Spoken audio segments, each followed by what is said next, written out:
रेगिस्तान का नाम आते ही मन में कई सारे विजुअल चलने लगते हैं और दिखाई देती है एक ऐसी जमीन जो रेत से भरी हुई है। एक ऐसी जगह जिसने पता नहीं समय के कितने सारे बदलावों को देखा है और न जाने प्रकृति के कितने सारे रूपों को गुजरते हुए देखा है और कितने पुराने इतिहास का साक्षी रहा है। ये अलग दिखने वाला धरातल जो अपने आप में एक अलग ही दुनिया है। भले ही ये पृथ्वी का एक हिस्सा है, पर जितना खूबसूरत उतना ही खतरनाक और जानलेवा। आपने बिल्कुल सही सुना, ये है सहारा का रेगिस्तान जो ना जाने कितने वर्षों से समय को गुजरते देख रहा है। ये सोचकर मन में सवाल उठने लगते हैं कि आखिर सहारा रेगिस्तान का वजूद कितना पुराना है। आखिर ये रेगिस्तान इतना अलग क्यों है? आखिर इस रेगिस्तान में ऐसा क्या है जो इसे दुनिया में रहस्यमयी पहचान दिलाता है? क्या यहाँ पर जीवन संभव है? और अगर है तो ये कितना चुनौतीपूर्ण होता है? क्या ये रेगिस्तान हमेशा से ही ऐसा था या वक्त ने इसे ऐसा बना दिया है? ऐसे ही कई सारे सवाल आपके मन में भी चल रहे होंगे, जिनके जवाब हम इस वीडियो के माध्यम से जानने वाले हैं। तो बने रहें वीडियो के अंत तक। चलिए बिना देरी किए हुए जानते हैं सहारा रेगिस्तान की कुछ ऐसी बातें जो इसे दुनिया में सबसे अलग बनाती है। सबसे पहले अगर बात करें क्षेत्रफल की, तो सहारा रेगिस्तान अफ्रीका के उत्तर में अटलांटिक ओशियन से लेकर लाल सागर तक 5600 किलोमीटर लंबाई और वहीं सूडान के उत्तर और एटलस पर्वत के दक्षिण में करीब 4500 किलोमीटर की चौड़ाई तक के विशाल क्षेत्र में लगभग 11 देशों तक फैला हुआ है।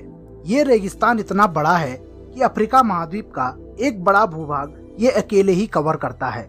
सहारा रेगिस्तान की जमीन रेत की बड़ी बड़ी परतों से ढकी हुई है और साथ ही यहाँ पर पठार और चट्टानें भी मौजूद हैं जो कई जगहों पर 2500 मीटर से भी अधिक ऊंची हैं। कई लोग सहारा रेगिस्तान को दुनिया का सबसे बड़ा रेगिस्तान मानते हैं, पर ऐसा नहीं है। दुनिया का सबसे बड़ा रेगिस्तान अंटार्कटिका महाद्वीप है। भले ही सहारा रेगिस्तान दुनिया का सबसे बड़ा रेगिस्तान नहीं है, पर यह दुनिया का सबसे गर्म रेगिस्तान है और ऐसा इसके अत्यधिक तापमान के कारण है। सहारा के रेगिस्तान का मौसम बेहद गर्म और असहनीय होता है।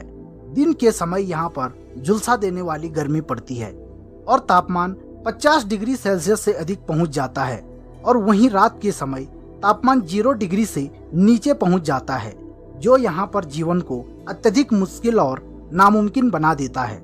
सहारा रेगिस्तान की जमीन इतनी सूखी है कि यहाँ पर दूर दूर तक पानी का नामो निशान नहीं है, जिसका मुख्य कारण है बारिश की कमी। यहाँ पर बारिश बहुत कम या यूं कहें ना के बराबर होती है और अगर कुछ बारिश होती भी है तो बहुत कम मात्रा में होती है, क्योंकि अत्यधिक गर्मी के कारण पानी जमीन पर गिरने से पहले ही वाष्प बनकर उड़ जाता है। यहाँ के कुछ क्षेत्रों में बारिश का अधिकांश मानसून सीजन के दौरान ही होता है और वह भी बहुत कम समय के लिए होता है। जैव भौगोलिक विशेषताओं के आधार पर सहारा रेगिस्तान में बारिश की मात्रा के 3 क्षेत्र हैं, जो हैं उत्तरी क्षेत्र, मध्यवर्ती क्षेत्र और दक्षिणी क्षेत्र। सहारा रेगिस्तान के तेजी से बदलते तापमान और कम बारिश के कारण यहाँ के पेड़ पौधों और वन्य जीवों के लिए जीवन बहुत अधिक चुनौतीपूर्ण हो जाता है। पर इतनी सारी चुनौतियों के बावजूद भी यहाँ के बहुत सारे भूभाग पर जीवन पनपता है। सहारा रेगिस्तान में अलग अलग प्रकार की कई सारी वनस्पतियां पाई जाती हैं।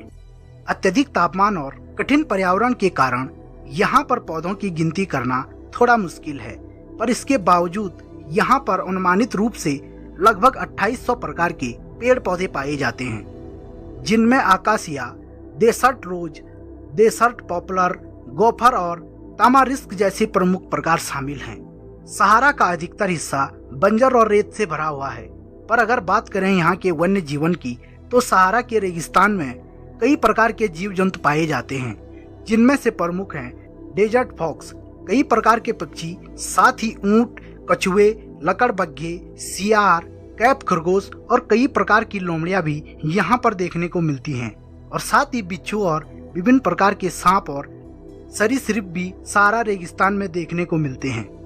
आपको बता दें कि उच्चतम तापमान, कम पानी, अधिक सूखी जमीन और साथ ही पेड़ पौधों की कमी तथा प्राकृतिक खतरे, आंधी तूफान जैसी कठिनाइयों के बावजूद भी सहारा रेगिस्तान में रहने वाले जीवों और पेड़ पौधों ने अनुकूलताओं और समाधानों का उपयोग करके इस रेगिस्तान में जीवन जीने का तरीका सीख लिया है। सहारा का अधिकतर हिस्सा अभी भी ऐसा है जहां पर जीवन बहुत कम है, जिससे मन में ये सवाल उठता है, क्या सहारा रेगिस्तान हमेशा से ही ऐसा था? तो इसका जवाब है नहीं। सहारा रेगिस्तान का इतिहास बहुत पुराना और ना जाने कितने सारे रहस्यों से भरा है। ये हमेशा मानव सभ्यता के इतिहास का एक महत्वपूर्ण हिस्सा रहा है। हाल के एक नए शोध से ये पता चला है कि अफ्रीका का ये रेगिस्तान तकरीबन 5,11,000 से 4,000 साल पहले हरा भरा हुआ करता था। तब अफ्रीका के उत्तरी 2/3 हिस्से में आज की तुलना में अधिक बारिश होती थी, जिस कारण यहाँ पर नदियाँ और बहुत सी झीलें भी थी।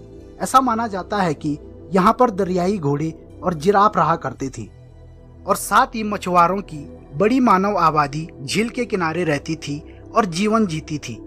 तब सहारा रेगिस्तान में बहुत सारे पेड़ पौधे पाए जाते थे और साथ ही यहाँ पर जीव जंतुओं की बहुत सारी प्रजातियां पाई जाती थी। तब ये क्षेत्र एक अत्यधिक उत्पादक और एक बड़ा पारिस्थितिकी तंत्र था, जिसमें कई सारे जीव जंतु फलते फूलते थे। पर वर्तमान समय की ये स्थितियां उत्तरी अफ्रीका की जलवायु के बिल्कुल विपरीत हैं। माना जाता है कि 10,000 साल पहले और आज के समय के बीच का अंतर काफी हद तक पृथ्वी की बदलती कक्षीय स्थितियों के कारण कई बदलाव हुए और पृथ्वी का अपनी दूरी पर और सूर्य के सापेक्ष अपनी कक्षा के भीतर बदलाव के कारण ये स्थिति उत्पन्न हुई। अफ्रीका का सहारा क्षेत्र लगातार हरियाली घटते रहने के कारण लगभग 2,500 वर्ष पहले दुनिया के बड़े रेगिस्तान में बदल गया। पर वहीं अगर पुराने सिद्धांत और मान्यताओं के अनुसार देखा जाए तो लगभग 5,500 साल पहले यहाँ पर प्राकृतिक बदलाव बहुत तेजी से हुए और हरियाली में तेजी से कमी आई, जिस कारण ये रेगिस्तान में बदलने लगा और आज का सहारा रेगिस्तान बनकर रह गया। सहारा रेगिस्तान की खुदाई में प्राचीन मानव सभ्यताओं के प्राग ऐतिहासिक उपकरण जैसे कि खदानी, औजार और तांबे के गहने मिले हैं। इन उपकरणों में से हमें ये जानकारी मिलती है कि सहारा का रेगिस्तान पाश्चात्य एशिया और अफ्रीका के बीच एक महत्वपूर्ण मार्ग के रूप में काम करता था, जिसमें व्यापारिक, सामाजिक और जीवन की कई प्रकार की विविधताएं शामिल थी। साथ ही सहारा रेगिस्तान के कुछ इलाकों में बसे हुए लोगों का जीवन एकांतवासी होता था। वे वाणिज्यिक गतिविधियों के साथ साथ वन्य पशुओं और कृषि पर आधारित थे। इसके अतिरिक्त सहारा के रेगिस्तान में मिली चित्रकला और ग्रंथों तथा अन्य सांस्कृतिक अवशेष ये दर्शाते हैं कि यहाँ कला और संस्कृति का विकास हुआ था। इसके अतिरिक्त सहारा क्षेत्र में पुरातात्विक लिपियां मिली हैं जो प्राचीन भाषाओं को समझने में मदद करती हैं। इनमें से कुछ लिपियां आज भी अनसुलझी हैं। देखा जाए तो सहारा के रेगिस्तान का इतिहास मानव सभ्यता के विकास में महत्वपूर्ण भूमिका निभाता है और ये आधुनिक समाज को एक संदेश देता है कि पेड़ पौधों को नुकसान पहुंचाना और काटना बंद करना चाहिए, क्योंकि अगर लगातार पेड़ पौधों को काटा जाता है तो इससे वायुमंडल में कई प्रकार के बदलाव होते हैं, जिससे पारिस्थितिकी तंत्र असंतुलित हो जाता है और वर्षा भी कम होती है, जो मानव जीवन के लिए एक खतरा बनता जा रहा है। आपको बता दें कि दुनिया की लगभग 35% से अधिक आबादी सूखी भूमि में निवास करती है और यदि मानव सभ्यता को बनाए रखना है तो इस पर सभी को ध्यान देने की जरूरत है। ये वीडियो यहीं समाप्त होता है। उम्मीद है इस वीडियो के माध्यम से आपको सहारा रेगिस्तान के बारे में कुछ जानने को मिला हो। आपको ये वीडियो कैसा लगा? अपने सुझाव हमें कमेंट बॉक्स में जरूर लिखें।